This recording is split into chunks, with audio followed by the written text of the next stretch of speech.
Hey, ladies and gentlemen, and welcome back to my reading journey. Hope we're all doing fantastic, and today we're gonna continue with Marcus Aurelius' Meditations, the fifth book. Alright, let's do this. Thou must comfort thyself in the expectation of thy natural dissolution, and in the meantime, not grieve at a delay, but rest contented in those two things. First, that nothing shall happen unto thee, which is not according to nature of the universe. Secondly, that it is in any thy power to do nothing against thine own proper good and inward spirit. For it is not in any man's power to constrain thee to transgress against him.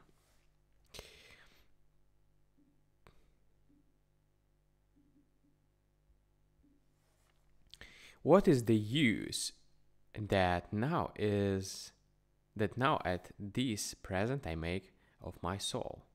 Thus from time to time and upon all occasions thou must put this question to thyself: what is now that part of mine which they call the rational mistress part employed about? Whose soul do I now properly possess? A child's or a youth's? A woman's or a tyrant's? Some brute or some wild beast's soul? What those things are in themselves, which by the greatest part are esteemed good, thou mayest gather even from this. For if a man shall hear things mentioned as good, which are really good indeed, such as are prudence, temperance, justice, fortitude, after so much heard and conceived, he cannot endure to hear of any more, for the word good is properly spoken of them. But as for those which by the vulgar are esteemed good, if he shall hear them mentioned as good, he doth hearken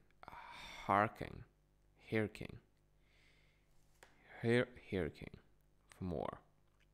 He is well contented to hear that what is spoken by the comedian is but familiarly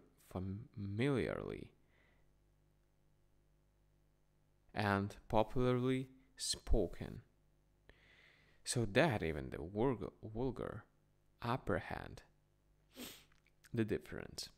For why is it else that this offense not and needs not to be excused when virtues are styled good, but that which is spoken in commendation of wealth, pleasure, or honor, we entertain it only as merrily and pleasantly spoken.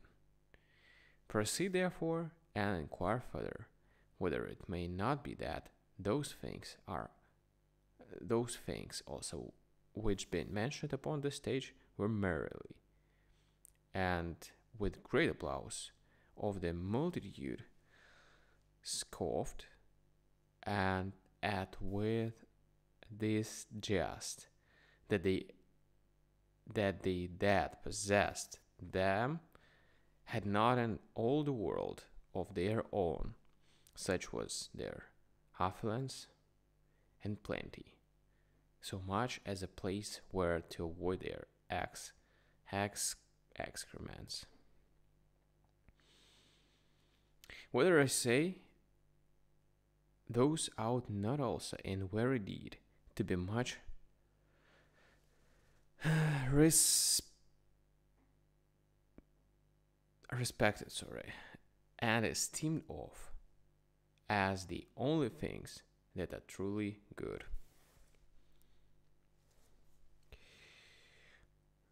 All that I consist of is either from is is either form or matter.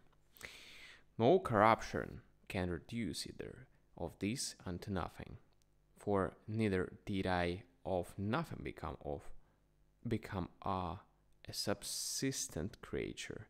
Every part of mine then will by mutation be disposed into a certain part of the whole world, and that in time into another part, and so in infinitum,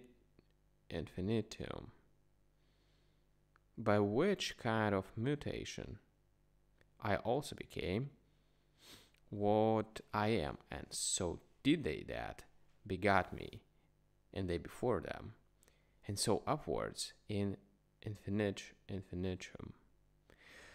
For so we may be allowed to speak, though the age and government of the world be to some certain periods of time limited and confined.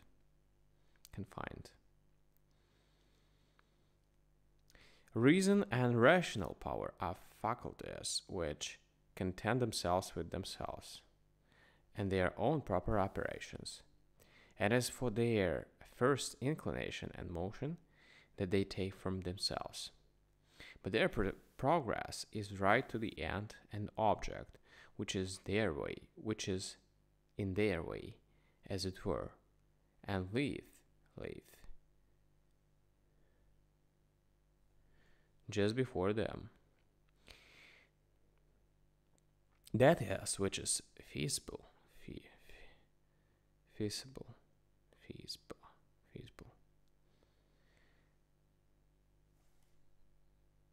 and possible, whether it be that which at the first they proposed to themselves or no.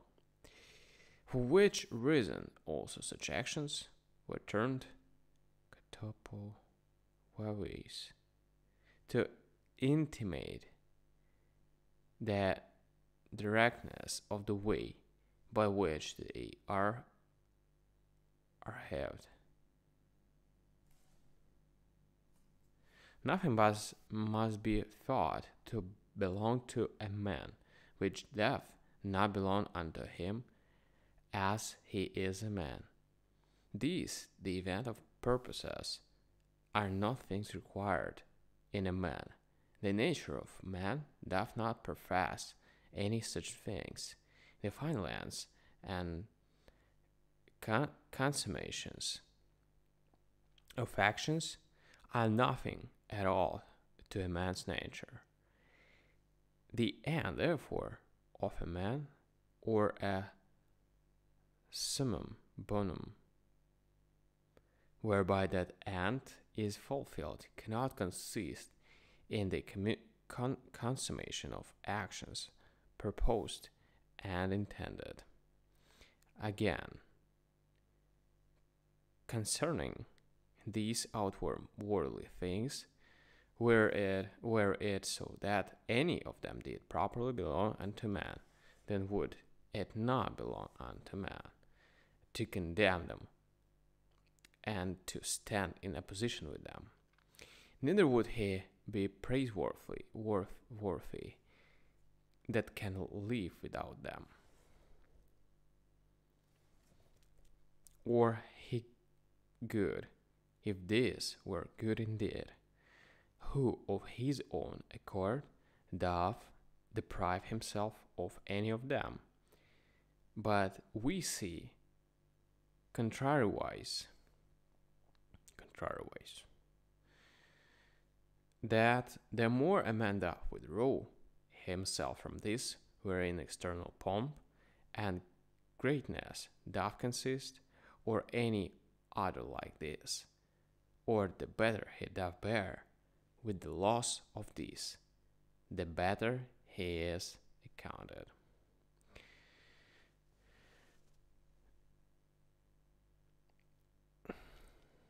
Such as thy thoughts and ordinary cogitations are, such will thy mind be in time, for the soul doth as it were receive its tincture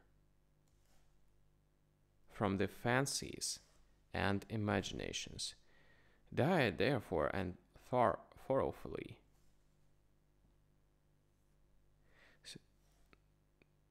Die therefore and thoroughly soak it with the acidity of these cogitations.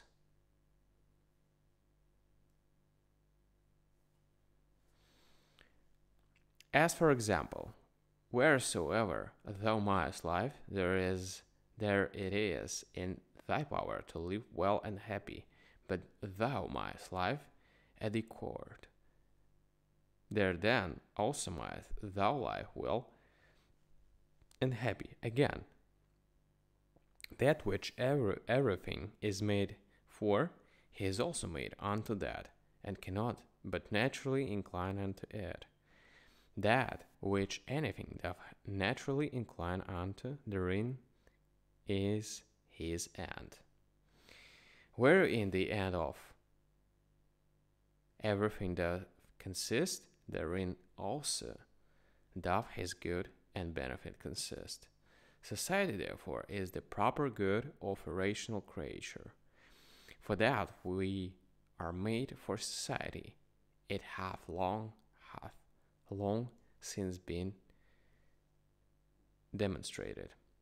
Or can any man make any question of this, that whatsoever is naturally worse and inferior is ordinarily subordinated to that which is better, and that those things that are best are made one for another, and those things that have souls are better than those that have none, and of those that have, those best that have rational souls. All right, guys. Thank you for joining me today on this video, and see you tomorrow on the next one. Thank you. Bye.